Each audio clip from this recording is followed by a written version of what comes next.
Hi, this is Silverpaw Reads, and today we're bringing you another episode of Sontails Dreams Come True. Before we get started, I just want to remind you to leave a like on the video, leave a comment down below, subscribe if you haven't already, and maybe share the video around to your friends if they want to check out some cool fan fiction. Anyways, let's get started with Chapter 19, Paradise. Amy, still engulfed by rage, pushed past the jeering students, making her way onto the stage. She broke past the teachers that tried to restrain her and made her way onto the stage. Before the DJ could interject, she shoved him out of the way and grabbed the microphone, holding it up to her mouth. "Amy, no!" Blaze yelled out, trying to tackle her off the stage but wasn't successful. Amy cleared her throat and spoke into the mic. "Sonic and Tails are gay with each other!" Suddenly, the whole room went silent, and Sonic and Tails froze at the doorway. They both turned, looking back into the hallway as everybody instantly shut up, and all pairs of eyes, students, teachers, and helpers alike, were all trained on the two boys. Blaze just stood flabbergasted, staring at the two. They searched her eyes for answers, but both went numb when she didn't have any. That's when the students began to act. Girls shrieked in horror whilst all the guys began to smash their fists into their bare palms, making a gut-wrenching noise that rippled through the two boys who stood, cowering at the doorway. Before either of them could even think about making their exit, Mighty the Armadillo slammed the doors closed from his post, locking the two inside. There was no escape. "Ha ha! Who's laughing now, faker?" Shadow bellowed. Shadow jumped up and sprinted over to the two, ignoring the splintering pain that shot up his nerves due to his broken leg.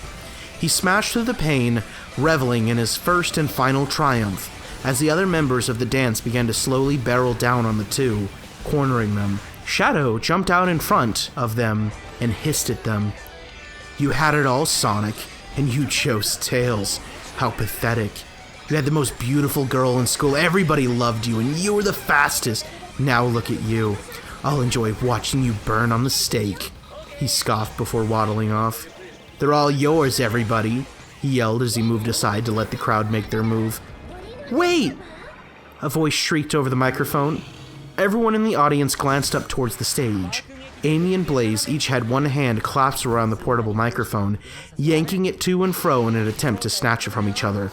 Suddenly, Blaze opened up her hands, relinquishing the microphone to Amy. Due to all the force she inputted whilst trying to pull it from Blaze, the sudden lack of an opposing force caused her to fall backwards. She opened her hands to stop her fall, letting the mic go flying through the air. Blaze jumped up, snatched it out of the air, and shouted into the microphone. "Wait, everybody, listen for a second," she sweated, gaining the attention of all the people in the room. All eyes were focused purely on the now sweating purple feline who held the incredibly sensitive mic to her mouth. The only sound that penetrated through the silence was her rapid, shallow breathing. "Why are you all turning on Sonic and Tails?" she asked the crowd.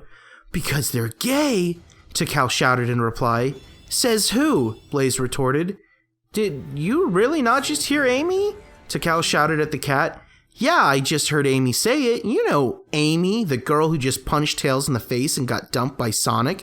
The girl who's always wanted Sonic, and now that he dumped her, she can't have him." Blaze continued.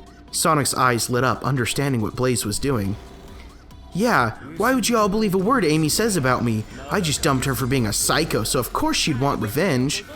"She's just annoyed and wants Sonic to feel the pain she did," Tails chimed in helpfully.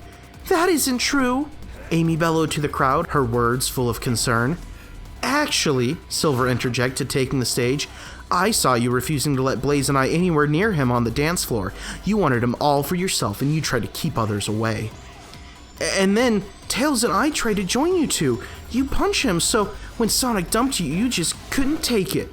Cream piped up, surprising everyone by the sudden tone of her voice. "No, that's not it. Believe me, I saw them kiss. I know what they do alone." "How could you have seen them kiss? The only time they were together the whole night was when Cream was with you guys as well, and they didn't even get close to each other because you punched Tails away," Blaze finished, smirking proudly to Amy. "No, I saw them do it ages ago," Amy complained. "You did? But why were you going out with Sonic if that were the case?" Blaze commented. I And why didn't you tell anybody else? You know that hiding that fact is almost as bad as being one yourself. If that's what you say is true, you should be burnt as well, Blaze scoffed, winking at Tails and Sonic, who mouthed their word of thanks. I'll get proof, just you wait, Amy screamed, anger taking control of her body again. She clenched her fists, bit down on her bottom lip, and stormed off the stage. She kicked open the sealed doors and ran off into the night. Amy, wait! Shadow hobbled after her as fast as his crutches could handle. Everybody in the room was dead quiet, glances changing from Blaze to Sonic and Tails. Well, I think we all owe some people an apology, Blaze said, trying to sound disgusted at the angry mob. One by one, the students, parents, and teachers went up to apologize to the two boys for coming to a hasty conclusion and almost making a big mistake. Sonic, seizing this opportunity, made his way to the stage and gratefully took the mic from the clever cat. Hello, everyone. This dance didn't turn out the way I expected, Sonic began, getting some awkward laughs from the crowd. I'm not gonna lie, I'm kinda mad that you almost killed us just because of something a depressed, recently dumped, hormone-filled hedgehog told you, but I'll let it slide on one condition. Please don't take what Amy says to heart anymore, because knowing her, she'll try a stunt like this again to get payback on myself and Blaze. Sonic's speech was met with nods of agreement and apologetic smiles. Well, now that that's settled, let's dance! Sonic nodded to the DJ, who returned to his position on the stage and set his beats again, letting the blaring music explode out of the speakers and filling every corner of the hall. Sonic and friends danced the night away, all happy and content. The next week of school flew by in the blink of an eye. Amy kept to herself, hardly staying out in public for too long. All week she was met with disapproving stares of the student body, who all heard of the events of that fateful night. Even the younger levels who didn't go. Shadow was the only person that went anywhere near her, assuming the knight in shining armor role. He tried to protect her, but by the end of Friday, she was ready to retire to her house for a weekend alone. Don't worry, we'll get them back for what they did, Shadow hissed, well aware of what Blaze, Tails, and Sonic were really up to after hearing the whole story from Amy. He never shied away from the wicked glance at Sonic, or a maniacal smile towards the young fox. The lovers knew that he was planning something, but the Midnight Hedgehog was too hard to read. Finally, after the weekend rolled around, Sonic and Tails headed up to the forested areas of the Mobian community, going back to their roots. The two waved to Tails' mother, who happily drove them to their campsite, and set off on their adventure. As his mother drove away, the two began to walk down the dirt track back to the spot where they had always pitched their tent when they went camping. Whilst the two trotted down the gravelly path, Tails began to speak. This was a good idea to go camping again. He smiled. You told me this is where it all began for you, right? Tails nodded. Well, then what better place to spend the weekend after the fiasco that was the dance last Saturday? This always was my favorite place in Mobius, especially when I can spend it alone with you. Tails smiled, slipping his hand into the hedgehog's. It'll be nice to spend a drama-free weekend, Sonic laughed, and Chaos knows that we can't do anything together at our houses for a while, with that stupid hedgehog and a camera outside my house and the other one at yours. Why can't they just leave us alone? Tails whined. It'll all blow over soon, he replied, placing a small kiss on the kit's head as they continued along their path. Slowly, as the day grew long and the sun began its daily descent behind the rolling hills of the Mobian community, large storm clouds began to billow and accumulate above the two boys' heads. That's when the rain began. It starting like the tiptoes of tiny infants running around on the wooded floor, progressively getting louder and quicker as they neared.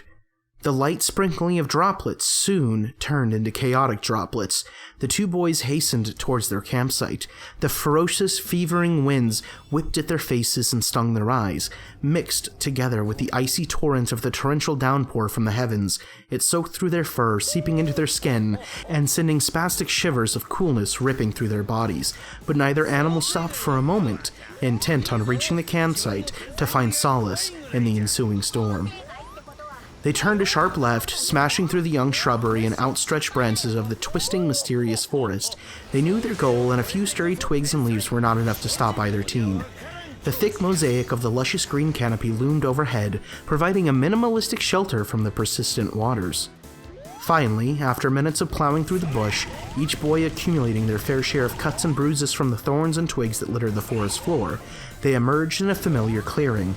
Sonic raced over to the flattened-out grassland, brushing aside the images drawn in the loamy soil from their last visit, and sat down his pack.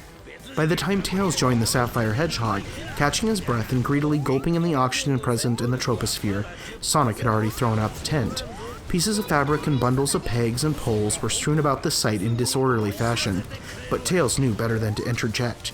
The two silently got to work, each knowing their place and part in the construction. After minutes of setup, the two quickly scurried in through the flap and zipped it up tightly after securing their stuff inside. Sonic, now out of the dampness, decided it would be a good time to pick up their conversation. Well, that was quite the adventure. Yeah, I didn't even know a storm could start so quickly. The two boys just glanced at each other before bursting out into an uncontrollable fit of laughter. They held their sides, rolling around on their backs as they were both hit by wave after wave of giggles. Eventually, after mustering up enough strength to gather his composure, Tails managed to sit up and regain his breathing rhythm. My muscles hurt so much. From the running, ten-pinching, or laughing? Sonic commented, still gripped by laughter. A small smile crept across Tails' face as he watched the love of his life laugh happily, tears of joy rolling down from his ducts. I'm so glad we did this. It's been too long since we were just able to laugh and be happy by ourselves, he sighed. True. Since Amy found out about everything, we haven't been able to truly be ourselves alone for more than a couple hours, Sonic reminisced, thinking back to the hurried makeout sessions and passion-filled yet slightly worried other sessions. As Sonic thought back, Tails pulled out a towel and began ruffling his fur dry. Once finished, he handed it to Sonic, who took it thankfully and copied his companion's actions. Have you got sleeping bags? Tails asked. Oh no, Sonic cried sarcastically. I only brought one! I must have forgot to pack a second one for you. Tails shook his head disapprovingly, trying to act disappointed, but he couldn't help the mischievous smirk that had crawled his way onto his muzzle. Well, looks like we're just gonna have to share one. He shrugged, unfurling the bag and hopping inside. He shuddered slightly when he felt the warm fur of his friend press up against his own, as the hedgie slipped his way into the bag to join the fox. Tails turned to face his friend, nuzzling his cheek deeply and bringing the boy in for a hug. A few minutes passed, and what seemed like hours to the two, before Sonic decided to speak up. This is nice and all, but it's kinda cramped in here. Can we undo the zip and just use it as a blanket? Sonic offered the idea. I was thinking the same thing. Tails giggled, adhering to Sonic's suggestion. He slowly unzipped the bag and moved it around until it lay over the two of them. Much better, Sonic cooed, spooning the kid again. So, is this all we're gonna do for tonight? He asked, using some of the confidence that he still had acquired after the musical incident to test his luck. What do you mean? Sonic winked, acting like he had no idea what he was insinuating. I mean, we're all alone out here in the middle of the forest with nothing around. Go on, Sonic pushed further. And, we don't get to have much time to ourselves these days. I'm listening. Well, and we have the whole weekend just to ourselves. Tails finally got to the point of what he was trying to get across. What are you suggesting? Sonic replied, acting innocent but giving a deceiving wink to his partner. Sonic, come on, do I have to beg? You know how I get when you beg, Sonic teased, slowly getting closer to Tails for a kiss. Tails moaned, shutting his eyes to enjoy the kiss that they were sharing. Aw, why did you stop?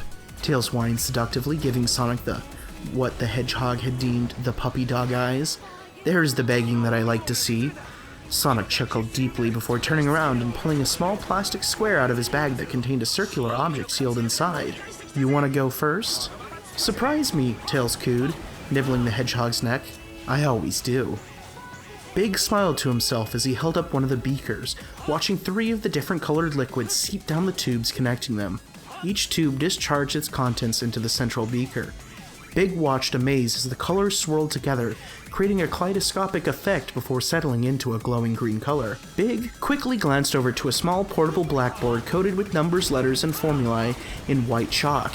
He then glanced back to the small vial hosting the green liquid that he concocted. Chaos, I've done it! He breathed triumphantly before taking out a syringe from his coat pocket and pouring his new liquid into the syringe. This world can now be cleansed. Alright, that's the end of Chapter 19. We'll see you next time for Chapter 20. Thanks for watching. Have a good one.